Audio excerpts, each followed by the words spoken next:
Joana, con su presentación Las redes de escritoras carmelitas descalzas, herramientas digitales en estudios de la cultura literaria conventual femenina de la alta edad moderna. Bienvenida, Joana. Muchas gracias. También me alegra mucho siempre estar aquí en la Universidad de Almería. No es la primera vez para mí, pero quiero presentar aquí un tema que probablemente para otros ponentes y otros participantes será un poco extraño porque entramos en los tiempos muy pasados, el siglo XVI, XVII, XVIII, y que quería explicar que es posible también ver estos materiales, estos fuentes antiguos desde el punto de vista de herramientas digitales y qué valor tienen, tiene esta visión diferente. Entre las comunidades de escritoras femeninas de la alta edad moderna, quería decir también que somos dos ponentes, de veras, porque mi amiga Iga Lewandowska, que se dedica precisamente al tema y que voy a presentar durante mi ponencia, no está presente aquí, no podía. Pero el valor de su trabajo es mejor que mí, pienso. Entre las comunidades de escritoras femeninas de la alta edad moderna que han suscitado un encomiable interés entre la crítica feminista y de género de las últimas décadas, los conventos de carmelitas descalzas constituyen un núcleo clave todavía poco conocido, también menos valorado de las primeras tradiciones literarias de mujeres. Eso es una sociedad especial que no valoramos bastante bien. Ahí surgieron unas incipientes tradiciones de escritura femenina, con autoras, lectoras, también continuadoras de modelos literarios, sostenidas y difundidas por las discípulas de Teresa de Jesús, por el territorio portugués, francés, flamenco y mancomunidad de las dos naciones. Este legado espiritual, simbólico y cultural se ha nutrido y expandido mediante todo tipo de redes de sociabilidad. Sus huellas pueden discernirse, entre otras formas, principalmente a partir de las textualidades de diferente tipo, o sea, textos poéticos, autobiográficos, sermonísticos, crónicas, instrucciones, teatro, geografías, etcétera, que se custodian en los archivos conventuales, que no son de buen acceso, lo sabemos y por eso queremos hacerlo más presente. Sin lugar a dudas, las herramientas digitales amplían las posibilidades de recepción de estos textos de difícil acceso, también por parte de no especialistas, sirviendo no solo a los investigadores que se ocupan de la historia de cultura y literatura de la alta edad moderna, sino también contribuyendo a la popularización del conocimiento de la época, poniendo los escritos antiguos al alcance de personas interesadas.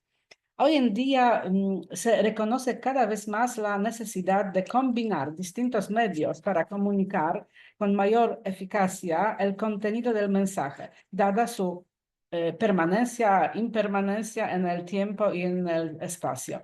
La digitalización del texto escrito no aporta nada nuevo a la investigación, limitándose a proporcionar el material para su análisis. La creación de bases de datos activos, eso que es importante, datos activos, es en cambio una herramienta que da mucho más de sí, ya que permite reconstruir las redes sociales, visualizar las relaciones e influencias, así como estudiar la recepción de ideas y de obras de esas monjas.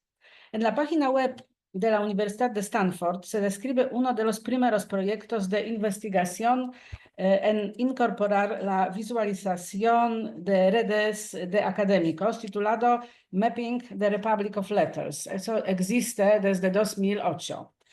Leemos ahí, cito, antes del correo electrónico, las reuniones de profesores, los coloquios internacionales y las asociaciones profesionales, el mundo académico dependían de sus propias redes, las redes de correspondencia que se extendían por países y continentes, las redes sociales creadas por las academias científicas y las redes físicas creadas por los viajes. Facilitaron, sí, tal vez eso, sí, eso no, por favor. facilitaron la difusión y la crítica de las ideas, así como la circulación de personas y objetos. Es un ejemplo de esta red preparada por esta página.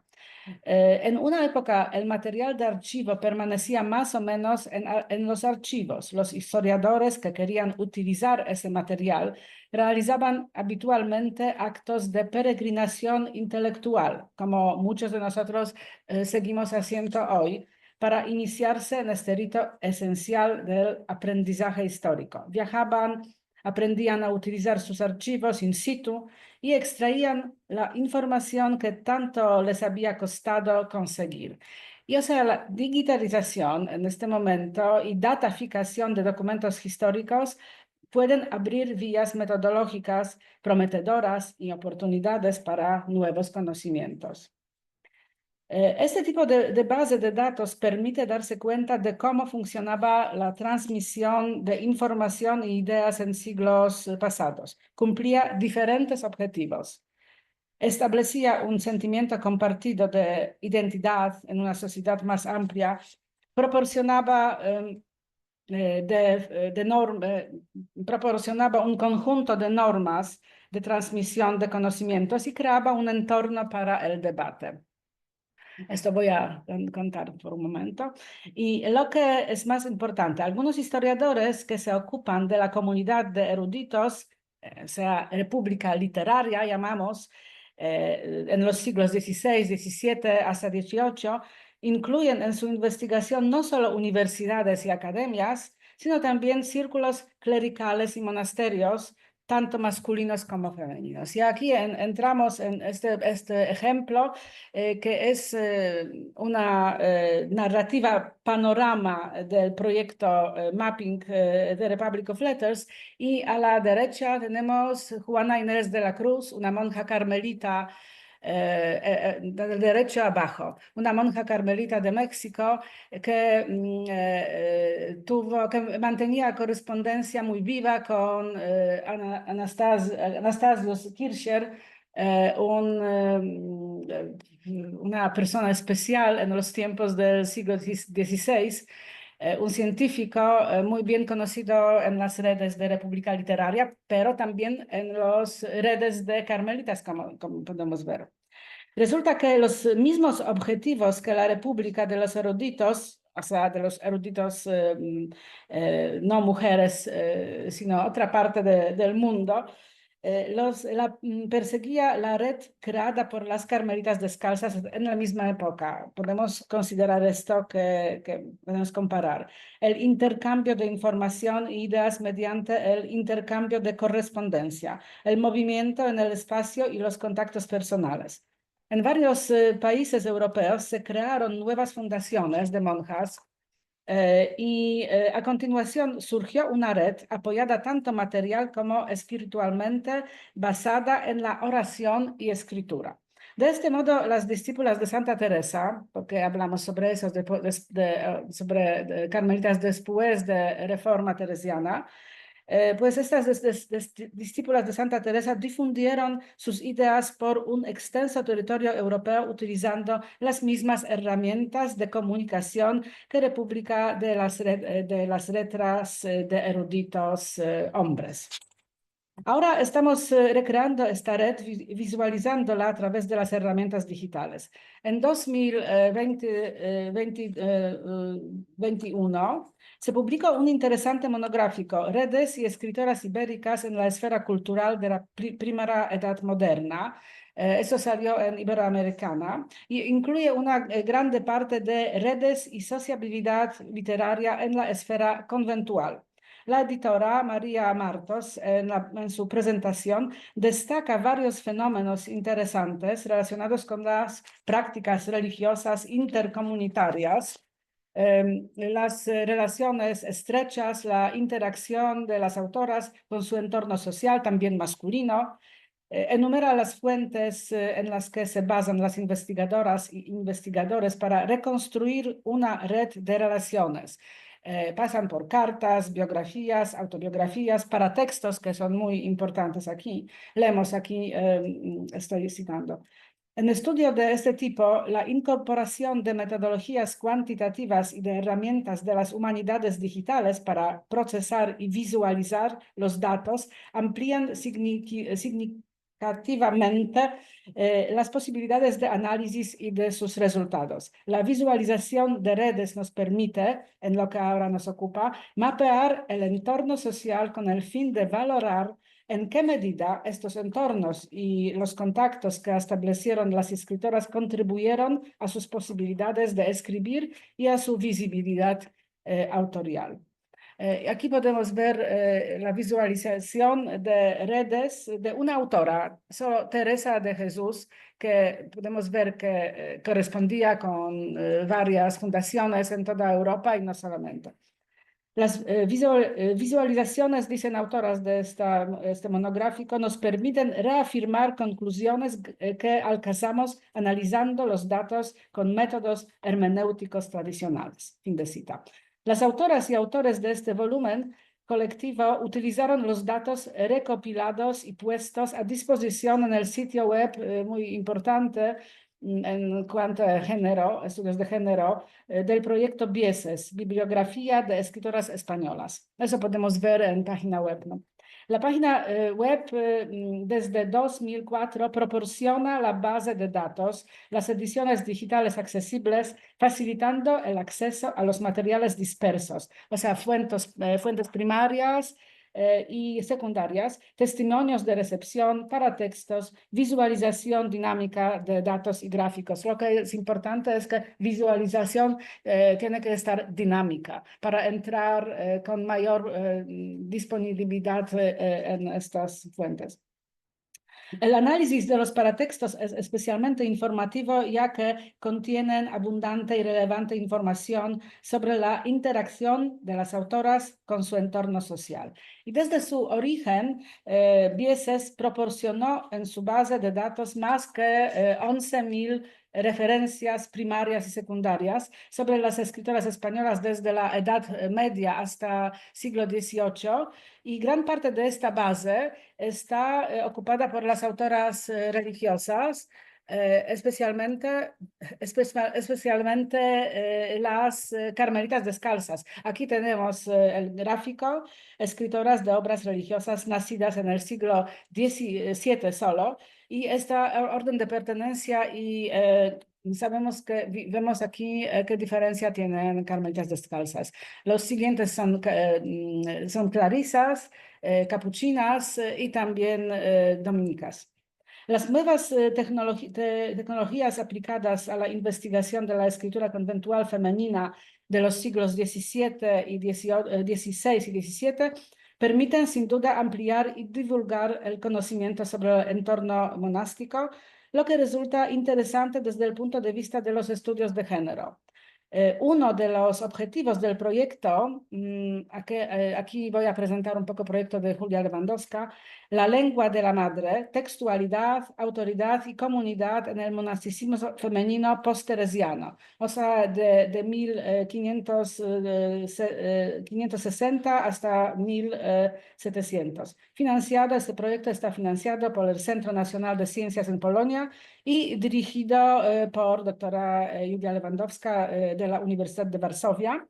Y el fin es el trazar relaciones de influencia y contacto, redes de transferencias espirituales y estéticas que nos permiten elucidar sobre este entorno neurálgico para la formulación, la autoría literaria femenina del periodo.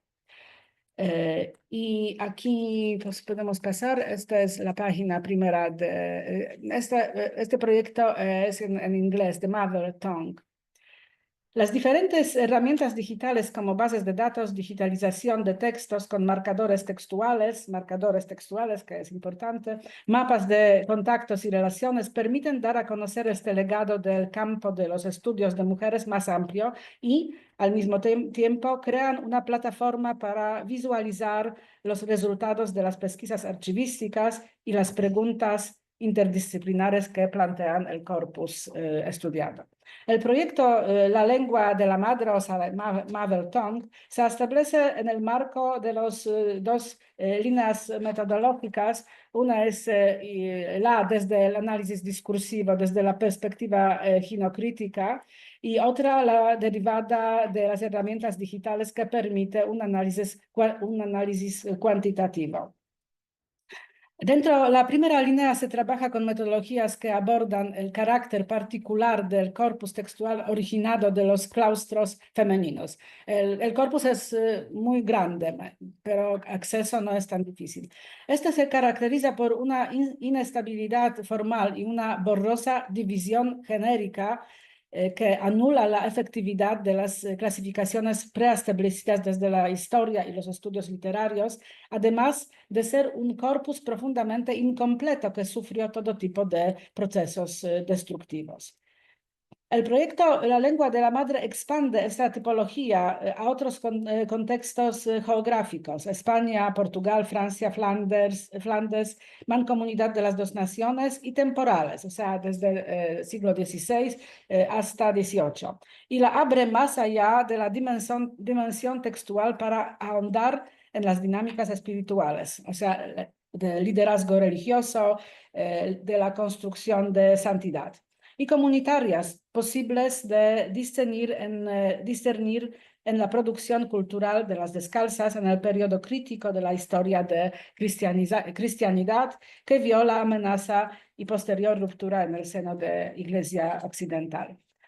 Dentro de la segunda línea, el proyecto ha aplicado las herramientas de las humanidades digitales derivadas del concepto de e-research para crear las relaciones de aplicación y nuevas epistemologías nuevas. El fruto de base de datos escritoras monjas, y aquí podemos pasar por esta base de datos. Es base de datos creada por Julia Lewandowska, que está base viva y muy amplia. Esta base presenta las fichas biobibliográficas de las autoras estudiadas, junto con la ficha biográfica que especifica el completo corpus textual escrito por cada autora. Además, permite también la visualización de datos, estadística o la incorporación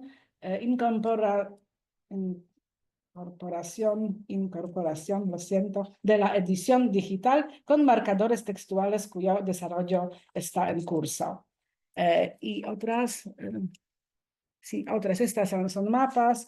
Este tipo de herramientas nos está permitiendo una visión global del fenómeno de la agentividad cultural de las descalzas europeas, reorganizando y comparando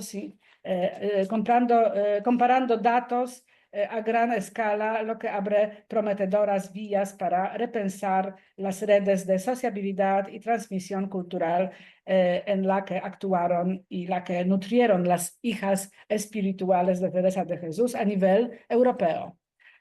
Podemos pasar por otros porque sí. Estos son los datos de esta página. Sí. Más. El legado intelectual de las monjas en el monacato femenino posteresiano, apenas conocido en la historia cultural del mundo occidental, enriquece significativamente nuestro conocimiento sobre la presencia del pensamiento, la escritura y la agencia de las mujeres en la historia de la Iglesia Católica y la cultura literaria intelectual de la primera modernidad.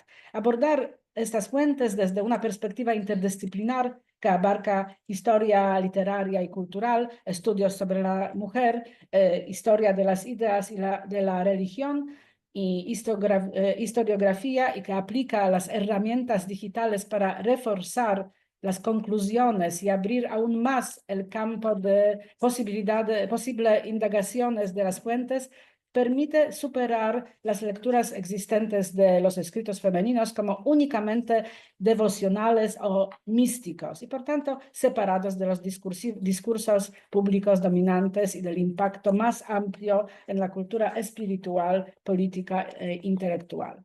Y en ese sentido pasamos por... ¿dónde está? No, perdón, otros. En ese sentido, la inclusión de las herramientas digitales en la reflexión sobre la cultura escrita de esas autoras religiosas que vinieron después de Teresa de Jesús como sus hijas espirituales en el patrimonio de la historia cultural y del pensamiento europeo, puede construir una interpretación nueva y transformadora del lugar y el papel de las mujeres en el contexto de la historia altomoderna y a la vez volverse un legado más accesible por esto común. Gracias.